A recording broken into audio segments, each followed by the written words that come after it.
El mito de que nadie poseía nada. La concepción de que los ciudadanos soviéticos no podían poseer propiedad privada constituye una simplificación significativa de la realidad legal y social. El sistema soviético distinguía claramente entre propiedad personal y propiedad privada de los medios de producción. Mientras que las fábricas, las tierras agrícolas y las empresas pertenecían al Estado, los individuos podían poseer legalmente bienes personales. Los departamentos eran frecuentemente ocupados a través de contratos a largo plazo, que funcionaban de manera similar a la propiedad. Los automóviles, aunque escasos y costosos, eran propiedad privada de sus compradores. Los objetos domésticos, la ropa, los libros y los aparatos electrónicos pertenecían a los individuos que los adquirían. Las casas de campo, las famosas dachas, podían ser propiedad privada, especialmente en periodos posteriores. Las joyas, obras de arte e instrumentos musicales se transmitían entre generaciones como herencia familiar. El Estado incluso permitía pequeños negocios artesanales y actividades comerciales limitadas en determinados periodos.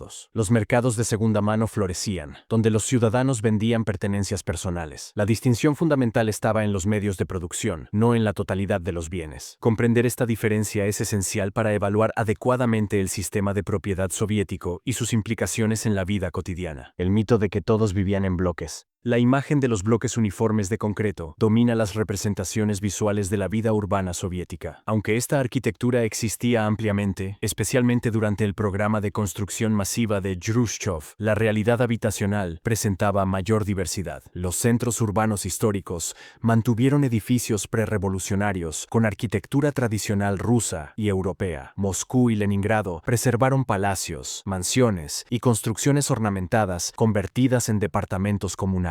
Diferentes periodos produjeron estilos arquitectónicos distintos. Las construcciones estalinistas, conocidas como Vysotki, presentaban una decoración elaborada, detalles neoclásicos y departamentos espaciosos destinados a la élite. Los proyectos de Khrushchev priorizaron la funcionalidad sobre la estética, creando los famosos bloques estandarizados llamados Khrushchevkas. Periodos posteriores trajeron experimentación con diseños modernistas. Las ciudades en diferentes repúblicas soviéticas reflejaban influencias culturales regionales en su arquitectura. Las áreas rurales mantenían viviendas tradicionales de madera. Regiones como Asia Central y el Cáucaso preservaron características arquitectónicas locales. La calidad y el estilo de la vivienda variaban conforme a la ubicación geográfica, el periodo de construcción y el estatus social de los ocupantes. Por lo tanto, reducir toda la vivienda soviética a los bloques grises estandarizados ignora la diversidad arquitectónica real presente en el territorio soviético. El mito de que no había bienes de consumo disponibles. La disponibilidad de bienes varió dramáticamente conforme al periodo y la ubicación. En las décadas iniciales, especialmente durante la industrialización forzada y la Segunda Guerra Mundial, una escasez severa caracterizó la experiencia cotidiana. En las décadas de 1960 y 1970, la situación mejoró considerablemente en los principales centros urbanos. Televisores, refrigeradores y lavadoras se volvieron gradualmente accesibles para las familias urbanas. La industria soviética producía ropa, calzado y utensilios domésticos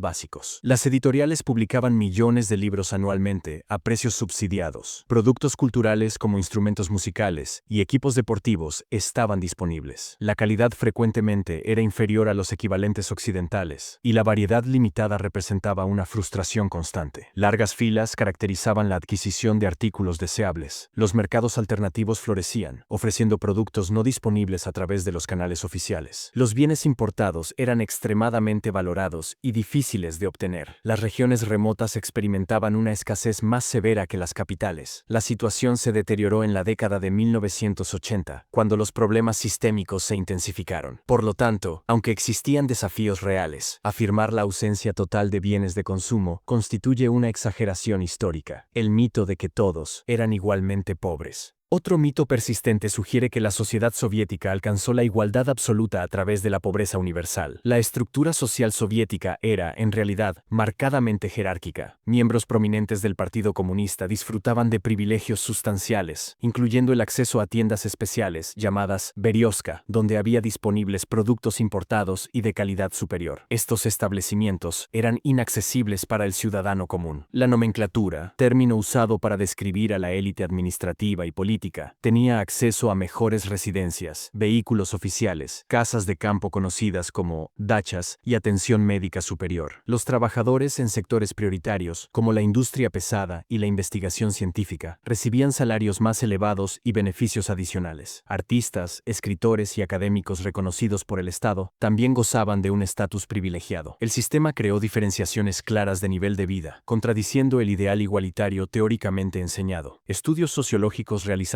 posteriormente revelaron disparidades significativas de ingresos y acceso a recursos entre diferentes grupos sociales. La igualdad predicada por la ideología oficial contrastaba con la realidad de una sociedad estratificada, donde las conexiones políticas y la posición institucional determinaban las oportunidades y la calidad de vida. El mito de que nadie podía salir del país. La percepción de que los ciudadanos soviéticos estaban completamente impedidos de dejar el país requiere matices importantes. Las políticas de emigración variaron dramáticamente a través de los diferentes periodos soviéticos. En los años iniciales posrevolución, el movimiento a través de las fronteras era relativamente más fluido. La era estalinista trajo restricciones severas, haciendo la emigración virtualmente imposible para la mayoría. Las fronteras se volvieron fuertemente militarizadas, y los intentos de salida no autorizada eran tratados como crímenes graves. En el periodo post-Stalin, ciertos grupos consiguieron permiso para emigrar en circunstancias específicas. Los judíos soviéticos, especialmente tras la presión internacional en la década de 1970, obtuvieron permisos de emigración en números crecientes. Los alemanes étnicos lograron regresar a Alemania en determinados periodos. La reunificación familiar ocasionalmente justificaba permisos de salida. Artistas, científicos y atletas viajaban al extranjero en delegaciones oficiales, aunque bajo supervisión rigurosa. Las deserciones durante estos viajes causaban escándalos internacionales. A partir de Gorbachov, las restricciones disminuyeron dramáticamente. Millones eventualmente dejaron el país durante el colapso soviético. Por lo tanto, aunque existían restricciones severas, estas variaron históricamente y afectaron a grupos diferentes de maneras distintas. La experiencia no era universalmente uniforme a través del tiempo y de las poblaciones. El mito de que la religión fue completamente prohibida.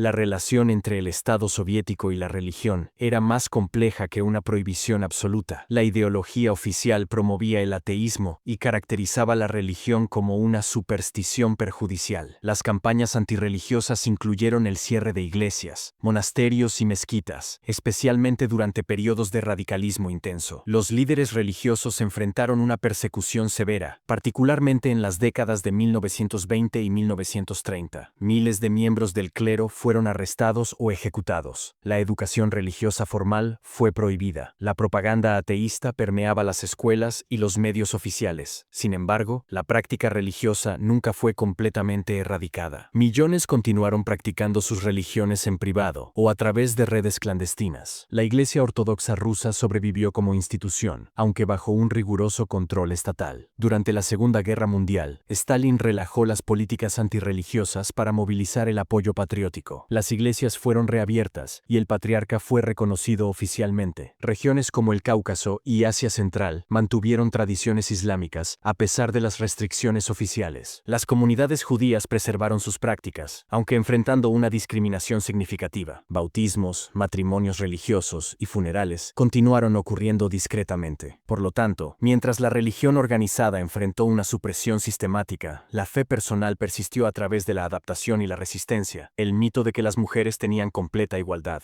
La Unión Soviética promovió los derechos de las mujeres desde sus primeros años, pero la igualdad completa permaneció como un objetivo no realizado. La legislación inicial garantizó derechos impresionantes para la época, incluyendo el sufragio universal, derecho al divorcio, acceso a la educación y protección laboral durante el embarazo. La ideología oficial enfatizaba la liberación femenina a través de la participación en el trabajo productivo. Las tasas de empleo femenino eran extraordinariamente altas. Las mujeres ocuparon posiciones en profesiones tradicionalmente dominadas por hombres, incluyendo ingeniería, medicina y ciencia. La educación superior estaba abierta igualmente a ambos géneros. Sin embargo, desigualdades persistentes contradecían la retórica oficial. Las mujeres cargaban con una doble jornada, responsabilizándose simultáneamente por el trabajo profesional y las tareas domésticas. La infraestructura de apoyo, como las guarderías, era frecuentemente inadecuada. Las posiciones de liderazgo político permanecían predominantemente masculinas. El Politburó, órgano máximo de decisión elección y ejecución dentro de un partido comunista raramente incluía mujeres. Existían diferencias salariales, aunque menores que en las sociedades occidentales contemporáneas. Ciertas profesiones con más mujeres, como la enseñanza básica y la enfermería, recibían una remuneración inferior. Las representaciones culturales frecuentemente reforzaban roles tradicionales de género. Por lo tanto, mientras ocurrieron avances significativos en derechos formales y participación laboral, la igualdad sustantiva en poder, reconocimiento y división del trabajo doméstico permaneció incompleta. El mito de que todo el arte era propaganda. La caracterización de toda la producción cultural soviética como mera propaganda gubernamental ignora la riqueza y complejidad de la vida artística. El realismo socialista era ciertamente el estilo oficial obligatorio, exigiendo que el arte glorificara a los trabajadores, celebrara los logros socialistas y promoviera valores colectivistas. Los artistas que se desviaban de estas directrices enfrentaban consecuencias, incluyendo censura, pérdida de oportunidades profesionales o persecución. Sin embargo, dentro de estas restricciones, los artistas desarrollaron trabajos de mérito artístico genuino. Compositores como Shostakovich y Prokofiev crearon obras musicales profundas y complejas que trascendían la propaganda simple. Cineastas como Eisenstein y Tarkovsky produjeron películas artísticamente innovadoras, reconocidas internacionalmente. La literatura incluía obras de calidad por autores como Bulgakov, Pasternak y Akhmatova. Aunque frecuentemente enfrentasen dificultades con la censura, una cultura no oficial floreció paralelamente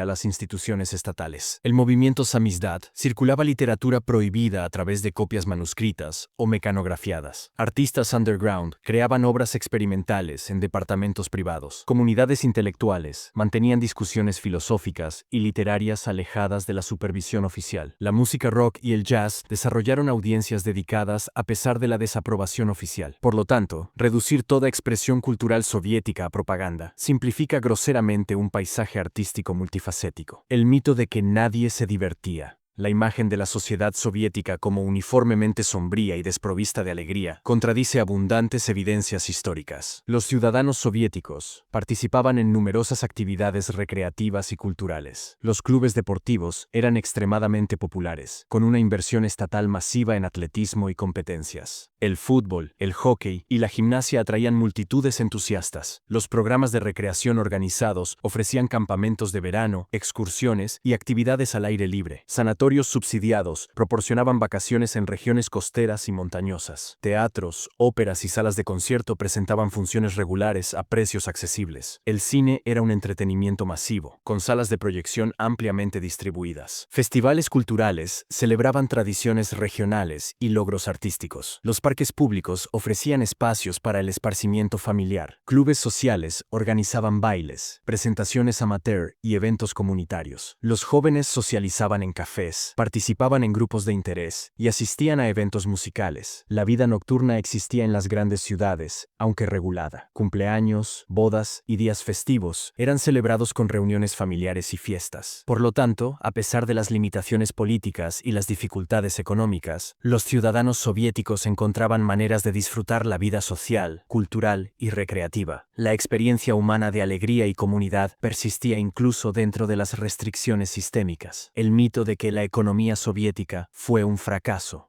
Uno de los mitos más difundidos afirma que la economía soviética representó un fracaso continuo desde su fundación. La realidad histórica presenta un panorama considerablemente más complejo. Durante las décadas de 1930 y 1950, la Unión Soviética experimentó tasas de crecimiento industrial extraordinarias, transformando una nación predominantemente agraria en una potencia industrial global. La industrialización acelerada permitió que el país produjera equipos militares, desarrollara infraestructura y expandiera su capacidad manufacturera a un ritmo sorprendente. Economistas occidentales de la época reconocieron estos avances, aunque frecuentemente con reservas sobre los costos humanos involucrados. La tasa de crecimiento del Producto Interno Bruto soviético en las décadas de 1950 y 1960 rivalizaba con economías capitalistas desarrolladas. El sistema educativo produjo científicos e ingenieros altamente calificados, contribuyendo a avances tecnológicos significativos, incluyendo el programa espacial que colocó el primer satélite y el primer humano en órbita. Naturalmente, este crecimiento eventualmente se desaceleró en las décadas de 1970 y 1980, periodo marcado por el estancamiento e ineficiencias crecientes. Por lo tanto, caracterizar toda la trayectoria económica soviética como un fracaso ignora décadas de desarrollo sustancial. El mito de que era totalitario desde el primer día La caracterización de la Unión Soviética como uniformemente totalitaria a través de toda su existencia simplifica una trayectoria histórica compleja. El régimen evolucionó significativamente a través de diferentes liderazgos y periodos. Los primeros años revolucionarios bajo Lenin combinaron ideología radical con pragmatismo económico, como lo demuestra la nueva política económica, que reintrodujo elementos de mercado. La era estalinista, especialmente las décadas de 1930 y 1940, representó el periodo más represivo, caracterizado por purgas masivas, vigilancia intensiva y control totalitario extensivo. Tras la muerte de Stalin en 1953, el proceso de desestalinización bajo Khrushchev trajo un relajamiento significativo. Millones fueron liberados de los campos de trabajo. Las restricciones culturales disminuyeron parcialmente. Las discusiones políticas se volvieron marginalmente más abiertas. El periodo Brezhnev, aunque caracterizado por el estancamiento, no replicó el terror stalinista. La represión continuó, especialmente contra disidentes, pero los métodos eran relativamente menos violentos. Gorbachov introdujo reformas dramáticas de glasnost y perestroika, permitiendo debates públicos anteriormente impensables. Por lo tanto, reconocer variaciones históricas en el grado de control autoritario es esencial para una comprensión precisa de la trayectoria soviética. El sistema mantuvo características autoritarias consistentes, pero la intensidad y las manifestaciones específicas variaron considerablemente. El mito de que el colapso fue culpa del comunismo. La explicación monocausal del colapso soviético como resultado exclusivo de fallas del comunismo simplifica procesos históricos complejos. Múltiples factores interconectados contribuyeron a la disolución de la Unión Soviética en 1991. Problemas económicos crónicos ciertamente desempeñaron un papel central. El estancamiento productivo, la ineficiencia en la asignación de recursos y la incapacidad de innovación tecnológica minaron la competitividad internacional. La carrera armamentista con Estados Unidos drenó recursos masivos que podrían haber sido invertidos en desarrollo económico. La caída en los precios internacionales del petróleo en la década de 1980 privó al Estado soviético de ingresos esenciales. Los nacionalismos crecientes en repúblicas no rusas, especialmente bálticas, caucásicas y ucranianas, crearon poderosas presiones centrífugas. Resentimientos históricos contra el dominio ruso resurgieron. Las reformas de Gorbachov, aunque bien intencionadas, desestabilizaron estructuras de control sin crear alternativas funcionales. La glasnost permitió la expresión de críticas acumuladas por décadas. La perestroika desorganizó mecanismos económicos establecidos sin implementar mercados efectivos. Factores externos incluyeron la presión occidental y la atracción del modelo capitalista. Desastres como Chernóbil expusieron fallas sistémicas dramáticamente. Por lo tanto, comprender el colapso requiere un análisis multifactorial que reconozca la interacción compleja entre economía, política, nacionalismo, liderazgo y contexto internacional.